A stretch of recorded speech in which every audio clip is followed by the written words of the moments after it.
ময়মনসিংহের ভালুকায় তেল যেন সোনার হরিণ।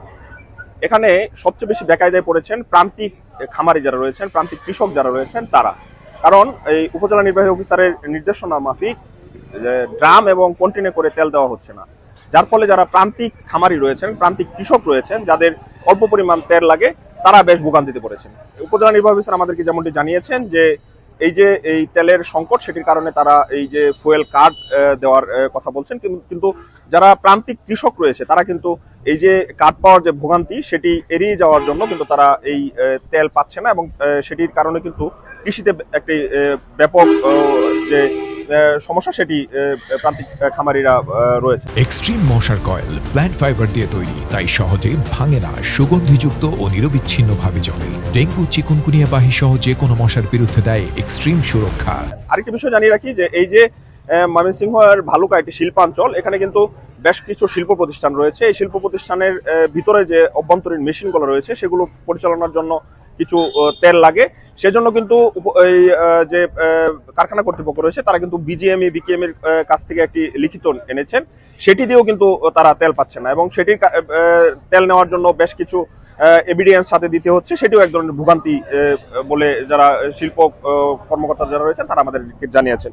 আমি একটু দেখাতে চাই যে উপজেলা নির্বাহী অফিসার এখানে একটি লিফলেট সাটিয়েছেন। সেটি বলছেন যে হেলমেট এবং রেজিস্ট্রেশন, ফিটনেস, ড্রাইভিং লাইসেন্স, অর্থাৎ যথাযথ কাগজপত্র ছাড়া মোটরসাইকেল বা গাড়িতে ফুয়েল দেওয়া হয় না সহ বেশ কিছু শর্ত এখানে জুড়ে দিয়েছেন, যার ফলে কিন্তু যারা তেল নিতে আসছেন তারাও কিন্তু বলছেন যে আসলে এই যে যারা মফস্বলে মোটরসাইকেল চালায় এবং মোটরসাইকেলে যারা এই মোটরসাইকেল চালানোর কারণে কিন্তু তারা হেলমেট ব্যবহার করেন না, এটাও কিন্তু একটি ভোগান্তির কারণ হিসাবে আমরা যারা মোটরসাইকেল চালক রয়েছে তাদের কাছ থেকে আমরা জেনেছি।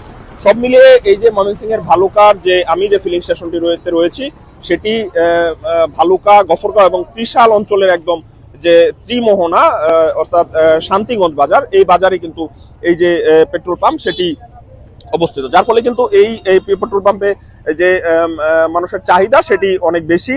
এবং এই পেট্রোল পাম্পটি আমরা জেনেছি যে এই উপজেলা যে কটি পেট্রোল পাম্প রয়েছে এই সবগুলো পেট্রোল পাম্পের মধ্যে এই পেট্রোল পাম্পে সবসময় তেল দেওয়া হচ্ছে, এমনটি কিন্তু যারা তেল গ্রাহক তারা কিন্তু আমাদেরকে জানিয়েছেন। সব মিলে যদি বলতে যাই যে এই যে উপজেলা নির্বাহী অফিসারের যে কড়াকড়ি নির্দেশনা সেটি মানতে কিন্তু সবচেয়ে বেশি সমস্যায় পড়তে হচ্ছে প্রান্তিক কৃষকদেরকে, প্রান্তিক খামারিদেরকে এবং শিল্প উদ্যোক্তাদেরকে, যার ফলে কিন্তু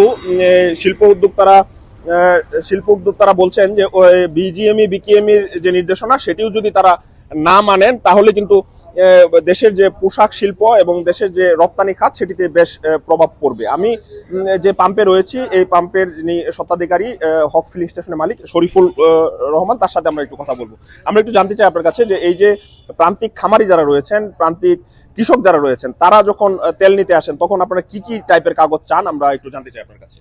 আমরা তো ইউনুস স্যারের যে নিয়ম আছে, ওনারা ওই যে স্যার বলছে যে উনি যে দিবে মানে ফুয়েল কার্ড দিবে, ওই ফুয়েল কার্ড অনুযায়ী আমরা তেল দিতে পারবো আর কি। আর জেরিকিনে ড্রামে কেনে আমরা কোনো তেল বিক্রি করি না আর করবো না।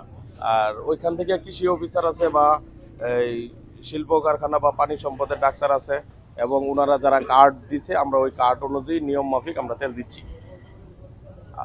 আমরা যেমনটি শুনছিলাম যে এই যে এই ফিলিং স্টেশন কর্তৃপক্ষ তিনি আমাদেরকে জানিয়েছেন যে উপজেলা নির্বাহী অফিসার এবং কৃষি কর্মকর্তা যারা রয়েছেন তাদের নির্ধারিত যে ফুয়েল কার্ড সেটি মেনে তারা এই তেল দিচ্ছেন। তবে প্রান্তিক কৃষক এবং প্রান্তিক খামারি যারা রয়েছেন তারা বলছেন যে আসলে এই যে এই ফুয়েল কার্ড নেওয়ার যে ভোগান্তি সেটি যেন কমে এবং আরেকটু এই বিষয়ে যেন একটি সঠিক নির্দেশনা আসে সরকারের পক্ষ থেকে, এবং যারা কৃষি কাজ করছে এবং উৎপাদন খাতে যারা রয়েছেন তাদের এই ভোগান্তিটা লাঘব হবে এমনটি কিন্তু প্রত্যাশা করছেন। ময়মনসিংহের ভালুকা থেকে এই ছিল আমার কাছে এই ফুয়েলের সবশেষ খবরাখবর।